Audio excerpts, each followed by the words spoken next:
This is Chris, the Idaho Painter, coming to you with another furniture painting video. And in this video, I'm going to show you how to paint a small piece of furniture using some simple spray cans. And these are Rust-Oleum self-priming spray cans. And I'm going to be painting this furniture with it. And it's a quick and simple way to make a piece of furniture look new, or actually a different color if you would like. And to start this project off, there's just a few little things you're going to need, and one of them is possibly a sanding sponge to do any sanding, just a rag to dust off your piece of furniture, and then some spray cans. And these Rust-Oleum spray cans, these are actually self-priming spray cans, but being the professional painter I am, I always like to prime my project first because it's going to give you a better bite and a more durable finish. So I'm using a Rust-Oleum that primer to prime this piece of furniture first before I actually spray it with my 2-in-1 spray cans. And I'm going to be painting this piece of furniture right here. This is a stool. I'm going to paint it two colors. I'm going to paint the legs one color, and then I'm going to paint the seat another color, and I'm going to show you that process and what we need to do to make this thing look brand new. So here we go. I got my stool sitting right here, and I've got it on just a couple pieces of wood. I'm out here in the grass because I don't want to get any of this oil-based overspray on anything. I'd rather just fall into the grass, because then if I mow my grass, it's gone. But I do want the feet off the grass, so I'm setting them on to 2x6s, and that way I can get the feet all painted and it won't be down in the grass or in the dirt. And I got my Rust-Oleum cans right here, and these are 2-in-1 spray cans, and they're primer and paint in one, but I definitely like to prime my surface first because it's just going to give a way better bite, and then it's going to give a more durable finish. And I got this chair sitting here, and it's going to be something that somebody's sitting on and stuff, so I want it, and their feet's going to be on, you know, these crossbars and stuff like that. So I really want a good durable finish, and I want something that's going to bond really well. And a straight primer is always going to bond way better than an all-in-one paint that's a primer and paint in one. So I'm going to be priming it first, and then I'll be top coating it with my two colors. And I'm going to be spraying the top of it right here with the green color, and I'll be doing the legs with a yellow color. And I got the chair sitting here, and you always want to inspect your piece of furniture to make sure there's nothing rough on it. If there's anything rough on the furniture, you're just going to want to lightly sand it because you want to start off with a smooth finish. And this piece of furniture, this little chair, had a sticker on it at one point in time, and so I'm going to sand that paper sticker off, get that off there.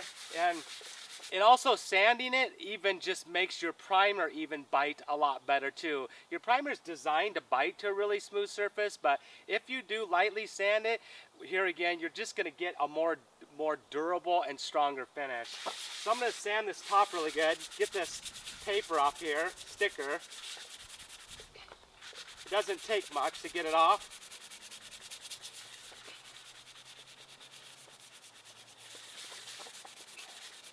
So that sticker's all gone now. I'm just going to inspect to make sure there's no rough spots on this chair. If I feel any rough spots, I'll just lightly sand them.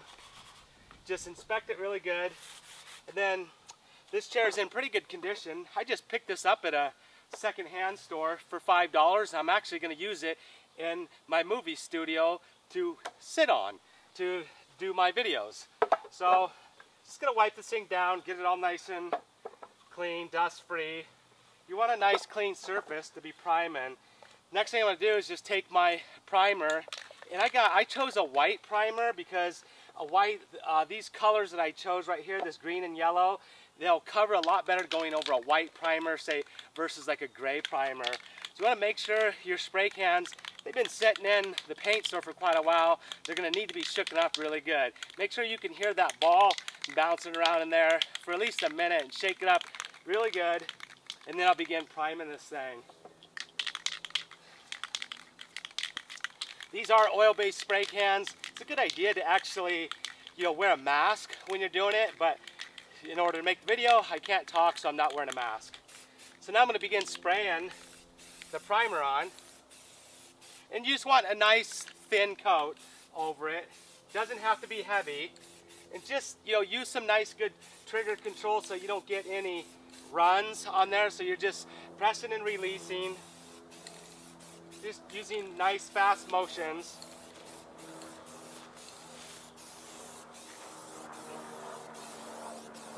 I'm going to continue spraying this, and I'm got to be careful because I also want to be painting the bottom side of this and get my primer, you know, everywhere. So I'm going to flip it upside down, prime the bottom too.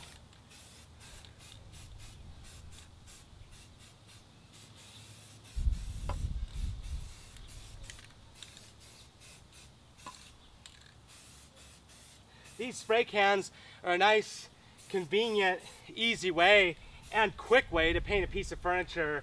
You can actually, I typically paint most of my furniture with an all-surface enamel and using an airless sprayer. I do have videos on that, and you're going to get a lot thicker and more durable finish if you use a product like that that's more designed for furniture versus using spray cans. Spray cans give you a real thin finish, and it looks nice, but it's not as high quality and durable as, say, an all-surface enamel coming out of a whole gallon that we purchased from the paint store.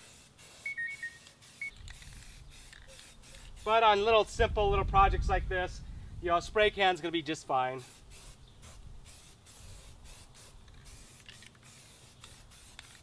I got this thing almost all primed. I'll flip it back over, just check for any missed spots.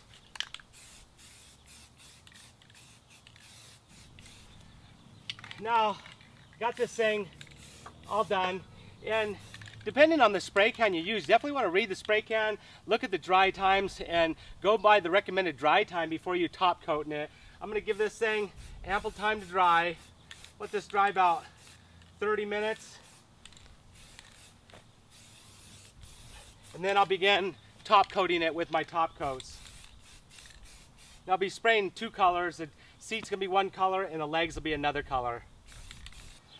Now it's been about 20 minutes and this chair's dry now to the touch, and it's actually dry to top coat, and the manufacturer, you know, recommendations on this spray can is 20 minutes to an hour to recoat it, and it's plenty dry now. It's really hot outside. It's about 95 degrees outside, so it's dried extremely fast. Now I'm just going to rub it down and make sure there's no rough spots on this chair. If there's anything rough, you want to just take your sanding sponge and just very lightly sand it. You don't want to sand off all your primer, but just very lightly sand those rough spots. This chair is completely smooth, so I'm just going to begin painting it with my top coat. And I like to work from bottom up, so I'm going to work from bottom up and then spray my seat last, because I'm going to wrap some masking paper around my legs so I don't actually get any overspray on my legs. Make sure you shake your can up really good once again. And just test it out, and now I'm just going to begin spraying.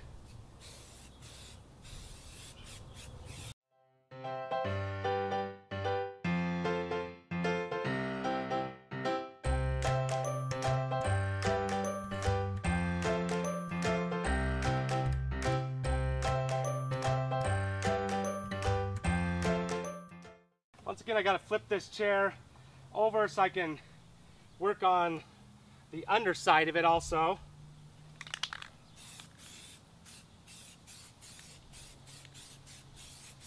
Even though nobody can see it, I just still, being a professional painter, I just like to make sure my project is 100% painted. I like to get the bottoms of the feet so they have some protection on them.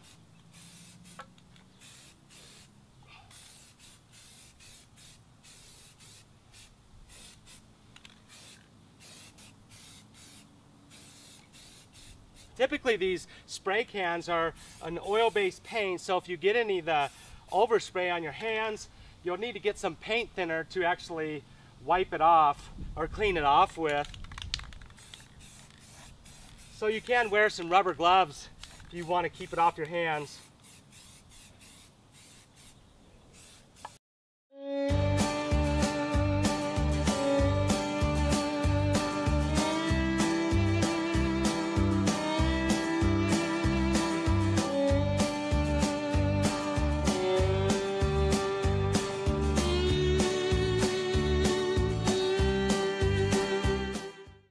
Now I believe I got these legs all 100% covered now, and I'm gonna let this dry, and I'm gonna wrap some masking around it, and then we're gonna do the stool top.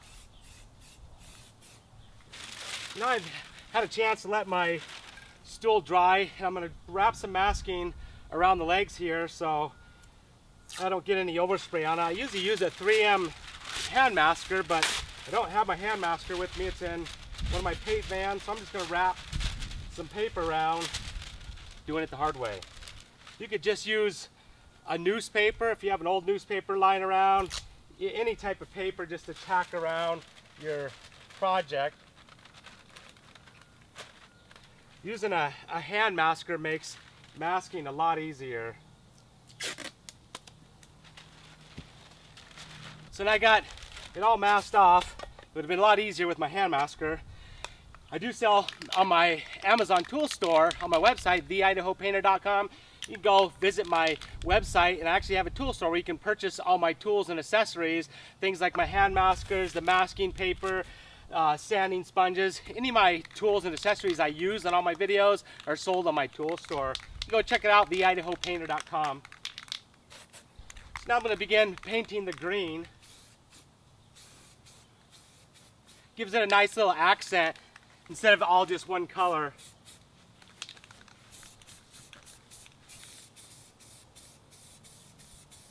Once again, one of the big differences between just using a spray can and the types of paints we use from a paint store is the actual mill thickness. When we're using all-surface enamels from a paint store out of a gallon and spraying it with an airless sprayer, you're going to get a lot thicker product, and the dry mill thickness is going to be a lot thicker, and it's going to end up being more durable. So we do like spraying our furniture with all-surface enamel products, and we use one from Sherwin-Williams. But for small projects like this, loading up an airless sprayer just is a little bit more time-consuming and difficult, and this doesn't need to be anything special.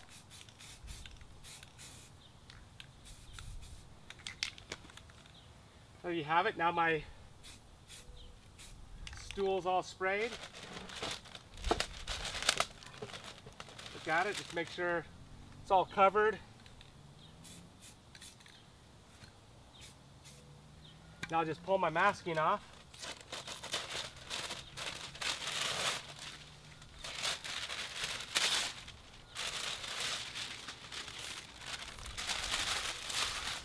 And there you have it. There's my studio chair, all done, ready to make movies with.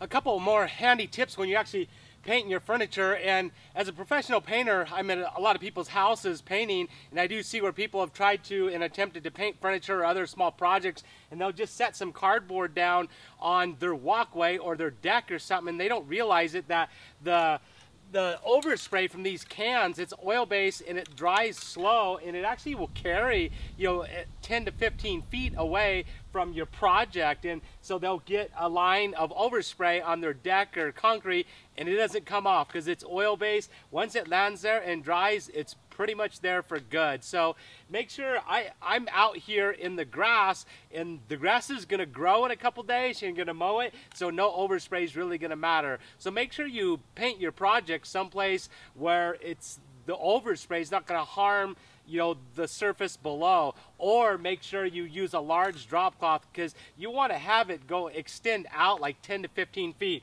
And one more thing, if your piece of furniture is outdoors, you can add a little bit of durability to it by spraying it with a spar urethane. And a urethane is going to give it some UV protection and some weather protection, and it's going to make your furniture last a lot longer if it's outdoors. Even if it's indoors, a clear coat over the top of it is going to make it a little bit more durable. And I like using a water-based spar urethane. Just a couple more simple tips and tricks for painting your furniture.